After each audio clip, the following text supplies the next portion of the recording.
¿Te imaginas cómo un joven prácticamente desconocido al principio de su vida se convirtió en uno de los reyes más ricos y sabios que ha visto el mundo?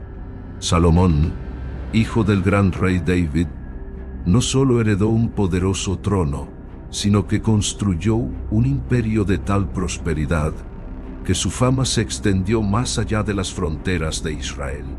Sin embargo, no solo impresiona su riqueza.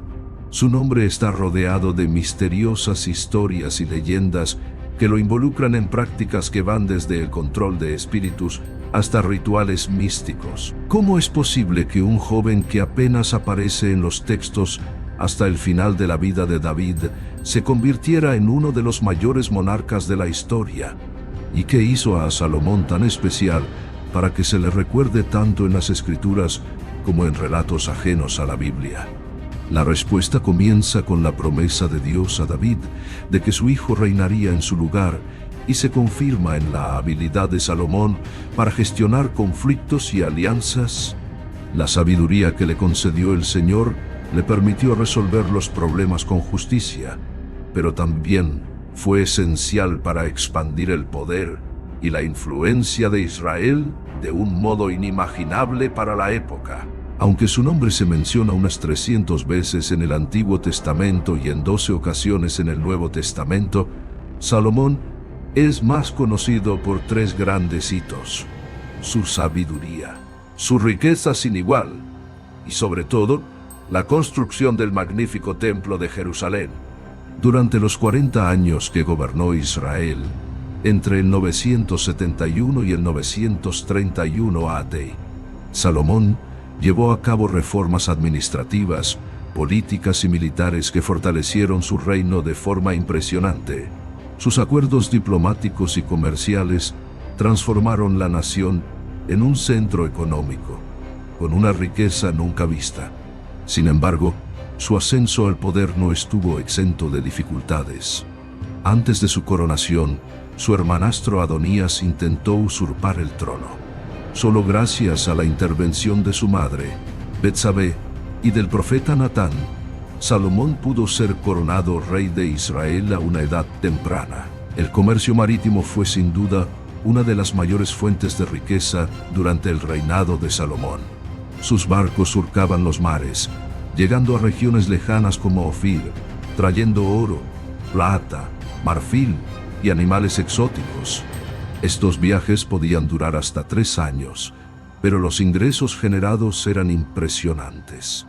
Entre el tráfico de mercancías, las tasas comerciales y los impuestos recaudados en la vasta extensión de su territorio, Salomón amasó una fortuna sin precedentes y fue considerado por muchos el hombre más rico de su tiempo.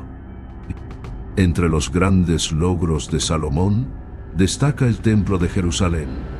Siguiendo la promesa de Dios y el deseo de su padre, David construyó un lugar sagrado para albergar el Arca de la Alianza. Para esta monumental tarea, Salomón recurrió al trabajo forzado de los pueblos cananeos sometidos por Israel, pero la mano de obra disponible no era suficiente. Esto le llevó a reclutar israelitas para los proyectos, lo que provocó el descontento de la población, evidenciado por la muerte de Adoniram, el capataz de los trabajadores. El templo se construyó en el monte Moriah, donde David había construido anteriormente un altar al Señor, y donde, según la tradición, Abraham había intentado sacrificar a Isaac. Aunque David reunió muchos de los materiales, fue Salomón quien comenzó la construcción en el 4º año de su reinado, y la terminó 7 años después. Con toneladas de oro y materiales nobles, el edificio representaba la grandeza del reino de Salomón. Tras su finalización, celebró una gran ceremonia de dedicación, con innumerables sacrificios ofrecidos al Señor. Además del templo, Salomón construyó otros edificios notables, como la Casa de la Arboleda del Líbano y su propia residencia, donde vivían sus 700 esposas y 300 concubinas. Salomón también invirtió en la fortificación de Israel, construyendo Milo para proteger el templo y reforzando las defensas del reino. La sabiduría de Salomón, sin embargo, fue lo que más marcó su reinado. Cuando Dios le ofreció alguna bendición, Salomón pidió un corazón sabio para gobernar. Su decisión resultó acertada en varios episodios, como el famoso juicio en el que dos madres se disputaban la maternidad de un bebé. Su sabiduría no se limitó al gobierno. Compuso miles de proverbios y canciones, así como obras que hoy forman parte de la Biblia, como los libros de los Proverbios, el Eclesiastés y el Cantar de los Cantares. Salomón fue venerado por muchos pueblos, entre ellos la reina de Saba, que viajó por todas partes para escuchar su sabiduría. Impresionada, le llevó valiosos regalos, como 4 toneladas de oro. Sin embargo, ni siquiera toda su sabiduría impidió a Salomón cometer errores que debilitarían el reino. Entre sus mayores meteduras de pata destacan la imposición de trabajos forzados al pueblo, su exagerada poligamia y su contacto con culturas paganas que acabaron introduciendo la idolatría en Israel. Hacia el final de su vida, Salomón se dejó influir por sus esposas extranjeras y permitió la adoración de dioses falsos, lo que tuvo consecuencias negativas para el reino que tanto había construido. Salomón acumuló la impresionante cifra de 700 esposas y 300 concubinas, haciendo caso omiso del mandamiento bíblico que advertía a los reyes de Israel que no tomaran muchas esposas, no fuera que sus corazones se apartaran de Dios. Entre estas mujeres estaba la hija del faraón de Egipto, de quien Salomón recibió la ciudad de Geser como dote. Algunas tradiciones también sugieren que mantuvo una relación con la reina de Saba, de la que nació Menelik I, supuesto fundador de la casa real etíope, aunque la Biblia no lo menciona. Su heredero, Roboam, nació de Naamá, una mujer amonita. Curiosamente, teniendo en cuenta que Roboam tenía 41 años cuando subió al trono, se puede deducir que la relación entre Salomón y Naamá comenzó antes de su reinado. Por este motivo, muchos estudiosos creen que pudo ser su primera esposa. Sin embargo, el gran pecado de Salomón fue seguir a otros dioses, influenciado por sus esposas extranjeras, lo que suponía una violación directa de la ley divina. La Biblia nos dice que Dios estaba profundamente enojado con Salomón, el rey que se hizo famoso por su sabiduría e inimaginables riquezas.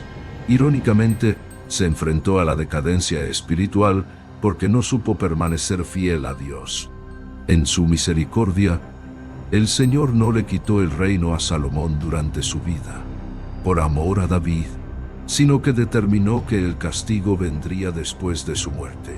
A pesar de esta misericordia, Salomón empezó a sentir las consecuencias en vida.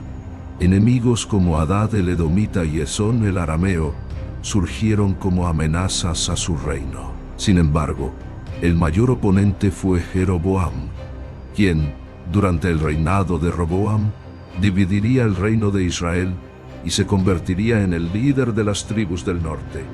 Así, tras la muerte de Salomón, el glorioso reino unificado de Israel fue arrebatado a su familia. La Biblia no describe los detalles de su muerte, pero deja claro que acabó sus días de forma melancólica, con un reino desgastado y dividido. A pesar de sus errores, Salomón dejó un legado innegable. Fue el responsable de la construcción del Templo de Jerusalén. Consolidó a Israel como potencia internacional y fue el principal representante de la literatura sapiencial hebrea. En cuanto a las leyendas y tradiciones extrabíblicas que lo involucran en prácticas mágicas y místicas, no hay pruebas de su veracidad. Estos relatos fantasiosos surgieron mucho después de los textos bíblicos y, aunque fascinantes para algunos, carecen de base histórica. En última instancia, la verdadera historia de Salomón, tal y como se recoge en la Biblia, sigue siendo la mejor documentada y la más fiable, mucho más que las historias místicas que surgieron siglos después. Aunque su vida terminó con un reino debilitado, el impacto de sus logros sigue siendo reconocido hasta nuestros días. Recientes descubrimientos arqueológicos han ayudado a esclarecer algunos aspectos del periodo de la monarquía israelita. Sin embargo, las excavaciones en la zona donde se levantaba el Templo de Jerusalén, que podrían arrojar más luz sobre la época de Salomón, suelen complicarse por cuestiones políticas y religiosas, lo que dificulta los descubrimientos más concretos. Así pues, lo que sabemos con mayor fiabilidad sobre la vida y el reinado de Salomón es lo que recogen las Escrituras. Lo más importante de todo es comprender que el esplendor y la grandeza del reino de Salomón sirven de representación del reino eterno del Mesías. El Salmo 72, tradicionalmente atribuido a Salomón, utiliza un lenguaje grandioso que se refiere tanto al rey humano como anticipa al rey divino, que es Cristo. Salomón, con toda su gloria, era solo una sombra del reinado perfecto que realizaría el Mesías. Ahora que ha llegado hasta aquí, comparta sus reflexiones sobre la historia de Salomón en los comentarios. Y si aún no te has suscrito al canal, no dejes de hacerlo para estar al día de más contenidos como este.